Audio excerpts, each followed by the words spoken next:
This is essentially like Top Gun Maverick on steroids. This is an unprecedented historic attack that Israel has waged on Iran to take out their nuclear facilities, leadership, and other infrastructure. This is one we're going to be talking about for a while. Welcome to today's video, everybody. My name is Ryan, also known as Max Afterburner, also known as the fighter pilot next door. And today we're diving into the massive fireball that is Israeli airstrikes on Iran. They began on June 12th, 2025. Picture this, one of the biggest large force strikes in history.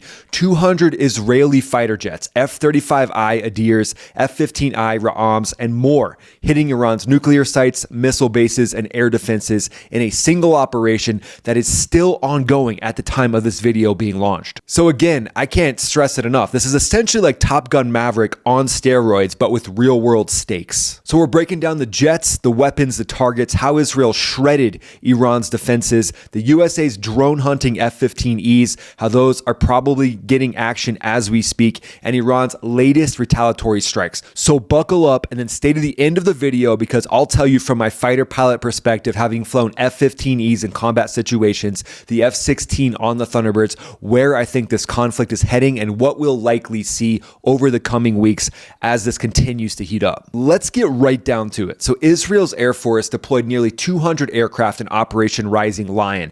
That was led by the F-35I Adir and F-15I Ra'am. The F-15E is the first love of my life. That's one of the best fighter jets I've ever flown. The F-15I is essentially Israel's representation of the F-15E. Think of the F-15I as like an F-15EX. It's a dual-seat fighter that is capable of multi-role missions, and it's loaded to the teeth with the latest cutting-edge weapons and Israel's homegrown avionics suites. And then the F-35I, that's a customized stealth fighter made especially for Israel and the specific situations that they might find themselves in, that they happen to find themselves in right now. And it features those Israeli avionics, electronic warfare systems, and a badass helmet-mounted display that projects targeting data onto the pilot's visor during daytime or nighttime. It can fly 1,243 miles undetected at speeds of up to 1,200 knots, and that's ideal for these deep strikes into Iran. The F-15I Ra'am, it means thunder, and it's built for ground attacks specifically, but again, it is a multi-role fighter.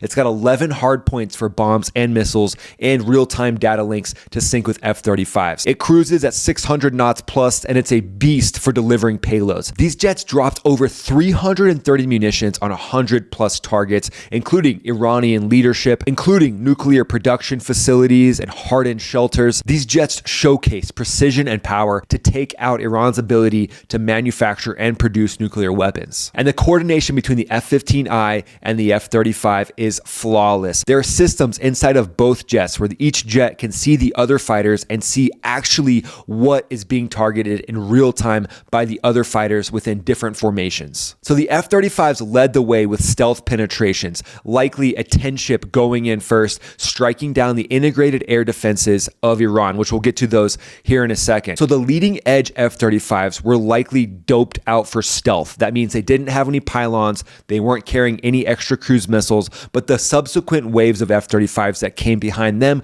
likely had pylons, and they were carrying Delilah cruise missiles, which were also used to strike different targets across Iran. And then after those multiple waves of F-35s, if I was a betting man, I would say that the F-15s followed very closely with their heavy hitter deliveries. The F-35Is and the F-15Is carried GBU-31 JDAM bunker busters designed to penetrate deep underground facilities like Iran's Natanz nuclear site. That's buried 72 feet under the earth, and they've also got layers of concrete on top of that. There's also the option for the 5,000-pound bunker buster bomb to be loaded onto the F-15I. Both jets also used Rampage supersonic missiles and ROCKS air-to-surface missiles, both long-range and precise, perfect for striking air defenses and missile sites from miles away. And then the Popeye missile with man-in-the-loop guidance, it allowed the pilot to scout targets before impact. So think of the weapons systems operator in the backseat of that F-15I scouting and looking for the correct target because they studied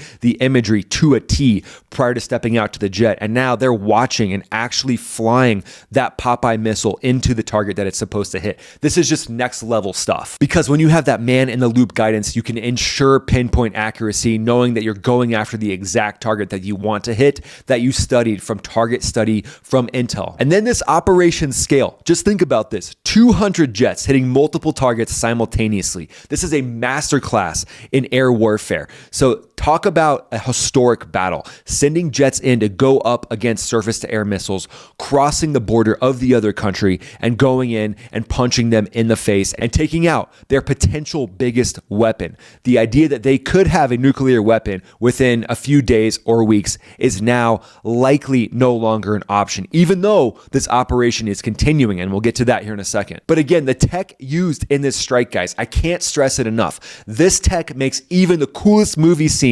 Top Gun Maverick, look basic. It makes Top Gun Maverick literally look like the JV football team, and we've got the NFL going in and striking targets in Iran as we speak. Iran didn't go down silently. Their air defense systems was formidable, but Israel dismantled it in just a few hours. Iran relied mainly on Russian S-300 PMU-2 systems. Those can track 100 targets and engage 36 at roughly 124 nautical miles. So not an easy day to go up against those. They also have the Bavar 373, and that's capable of detecting stealth jets. Supposedly, it's what they claim. But I think we're realizing now, yeah, you know that claim you guys made? Yeah. And then think about each one of these missiles having a radar. So the radar system is likely going to be connected to multiple of these missiles. So if you take out the radar, now you've likely taken out the ability for these missiles to target with any type of precision. Sure, you can still launch them in the air and do a spray and pray and hope that they hit something. But what do I always say? Spray and pray, never the best idea. And then let's talk about Israel's brilliant strategy. And I'll get more into this in subsequent videos, but we got to talk about it now. Mossad operatives smuggled weapons and drones into Iran, and they positioned them near SAM sites and other strategic targets. So as jets approached, these drones and strike vehicles activated, destroying dozens of radar systems and launchers before the F-35s even got there. And then the F-35Is used stealth and electronic jamming to blind S-300s, while F-15Is fired anti-radiation missiles to knock out radar networks. This cleared the skies for the main strike with 0 Israeli jet losses, and that's just wild. So with the defenses down, Israel really took the gloves off. They struck Iran's nuclear core, the Natanz uranium enrichment facility, plus Kandab and Korabad nuclear sites. They also hit ballistic missile factories in Bandar Abbas air bases, in Hamadan and Tabriz, and Isfahan Nuclear Technology Center. That's a research hub with 3,000 scientists. So Israel's not playing around. They're just putting points up on the scoreboard. And then IDF footage shows jets obliterating missile launchers aimed at Israel. The strikes took out key leaders like the chief of staff of Iran's armed forces, the IRGC commander, the head of Iran's emergency command, and the IRGC Air Force chief. So again, this is totally the biggest conflict that we've seen in recent history. They also took out multiple nuclear scientists, basically putting the middle finger to Iran, saying, since you didn't negotiate, now this is our form of negotiation. It's come to this. So what has Iran been doing recently? Well, Iran's air defenses were weakened after Israel's April 2025 strikes, which destroyed multiple S-300 systems and radars. During the time from then to now, what has Iran been doing?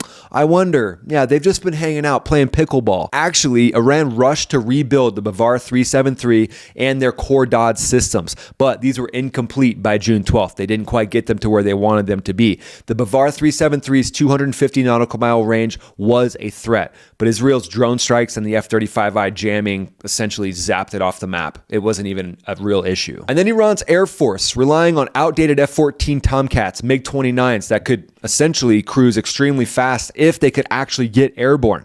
But the key is most parts have not been shipped for these jets from countries that originally sold the jets to Iran, minus the fact that the Soviets are supporting Iran in certain ways, and there's rumors that there are some Su-35s. But let me tell you, if there was an F-14, that would just totally complete this Top Gun 2 scenario on steroids. But it would have to have multiple Su-35s with it to actually get close to the air battles we saw in Top Gun Maverick. So we'll give them a pass on that one. But the F-14s and the F-4s, those things are going to reside in underground bunkers that are likely struck. Those are probably even quaternary. Fourth quaternary? Is quaternary a word? Those are probably fourth down the list when when it comes to the different targets that are being struck by Israel. They're focusing on the capability of Iran to produce nuclear weapons and their scientists that could rebuild even after these strikes are completed. So what was Iran doing between the April 2025 strikes and now, besides rebuilding their integrated air defense systems and playing pickleball? Well, they were also rebuilding a nuclear program. And rumors have speculated that even during the 2025 talks with the USA, Iran was scrambling to rebuild their nuclear program. And as you can imagine, Iran pulled out of the scheduled talks for June 15th in Oman, where they were supposed to sit down with the United States and discuss how they would potentially dismantle their nuclear program in exchange for something else they wanted, multiple pickleball courts, supposedly. Quickly touching on Mossad's covert ops, what an epic operation they ran. So Mossad's espionage was incredible. Agents smuggled precision weapons and set up a drone base near Tehran. And then they activated these drones. They essentially hatched the drones during the strikes to hit air defenses and missile launchers prior to the F-35Is even arriving on station. Disguised strike vehicles also destroyed radar sites, crippling Iran's defenses as jets flew in. Reports suggest Mossad used spike anti-tank missiles to target SAM batteries. This operation's covert element, commandos infiltrating Iran, targeting scientists, and disrupting defenses, it adds a semi-layer of genius. So the drone base allowed strikes from within Iran's borders, and that's a game changer for the mission's success and just a big middle finger towards Iran. Like you're at a football game with the number one finger, it's like that, but a middle finger. As you can imagine, Iran is not going down easy, so they retaliated swiftly on June 13th with what they called Operation True Promise 3. They launched over 100 drones and up to 150 ballistic missiles in 2 different waves. They targeted Israeli military sites and air bases, and then a third wave hit early on June 14th with hundreds of missiles striking civilian populations in Tel Aviv, Jerusalem, and northern Israel, including the Golan Heights area. Iran's Fars news agency claimed hits on military industrial centers, but Israel's Iron Dome, Arrow, and David Sling systems intercepted most of the projectiles. Still, some missiles broke through, hitting 7 sites in Tel Aviv and Ramat Gan, killing 1 woman and injuring 63, with 1 critically wounded. 7 more civilians were injured in the June 14th barrage, and a Houthi missile from Yemen landed in the West Bank, wounding 3 Palestinian children. Iran's supreme leader, the Ayatollah Ali Khamenei, vowed severe punishment, calling Israel's strikes a war and promising a crushing response. But the USA and Jordan have assisted in striking down Iranian missiles and drones. U.S. ground-based systems like the Patriot and the THAAD intercepted missiles, though their role was smaller than what they did in 2024 so far. And speaking of that beautiful F-15E Strike Eagle, let's talk about the USA's F-15E Strike Eagles that are in theater right now as we speak. Likely there's also Saudi F-15SAs that are ready and potentially loaded out with the same weaponry as the F-15E, and then UAE's F-16s are likely at a ready as well. But the USA's F-15E Strike Eagle, that beautiful Strike Eagle, they're critical in countering Iran's drones, as we saw in 2024. They're equipped with advanced precision kill weapon systems, 2 the laser-guided rockets. Each F-15E carries 42 of these rockets. Side note, they go for about 20 grand a pop, which is much better than $1 million AMRAAM going after a couple $1,000 drone. But the F-15E carries 42 of those rockets and 8 air-to-air missiles at the same time, offering 50 engagement opportunities. That makes every pilot just salivate a little bit. And they can go up against slow-moving drones like the Shahed 136 or even subsonic cruise missiles. And then the AMRAAM has lots of different options, can go up against fighters, can go up against faster cruise missiles. And in April of 2024, I've got a full video coming out on this soon. F-15Es downed over 70 drones, but they ran out of missiles.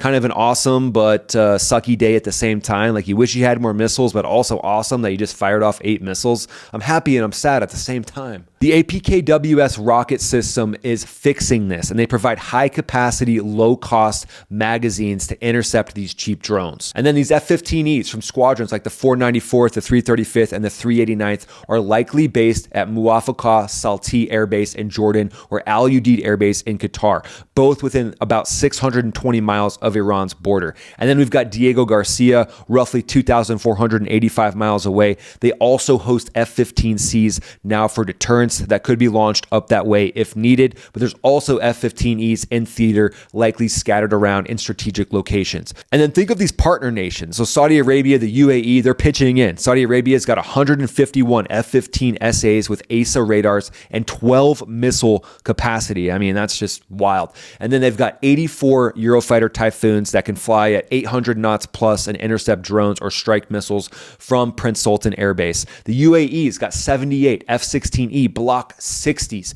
very advanced F-16s. They've got advanced targeting pods, and they've also got 57 Mirage 2000-9s. They operate from Al Dhafra Air Base, and this really bolsters the ability to project force in the region due to this coalition. But let's get to the results of this. So Israel's airstrikes were highly effective. The F-35I's stealth and jamming allowed it to penetrate Iran's airspace. They dropped GBU-72 bunker buster bombs on Natanz. F-15Is and groups of probably about 20 to 30 delivered heavy payloads to underground missile sites. The strikes no doubt delayed Iran's nuclear program, hopefully by years, and it crippled missile production and eliminated key leaders, all without losing any Israeli fighters.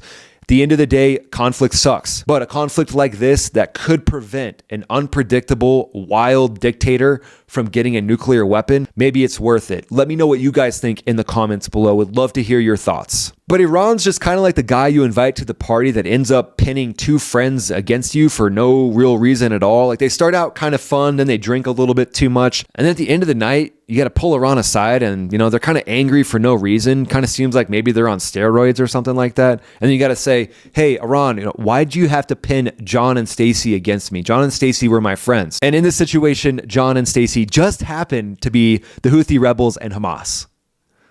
So thanks for watching the video, guys. Let me know what you think, where you think this conflict will go. I'll keep these videos coming to you over the next few days as this conflict develops. Click this video right here. I think you'll really like this video right here. On this channel, I break down geopolitics, current events, and military tech. Thanks so much for all the support. Subscribe to the channel, like the video, and again, check out this video right here, and I'll see you on that video. This is Ryan, also known as Max Afterburner, also known as the fighter pilot next door, signing off.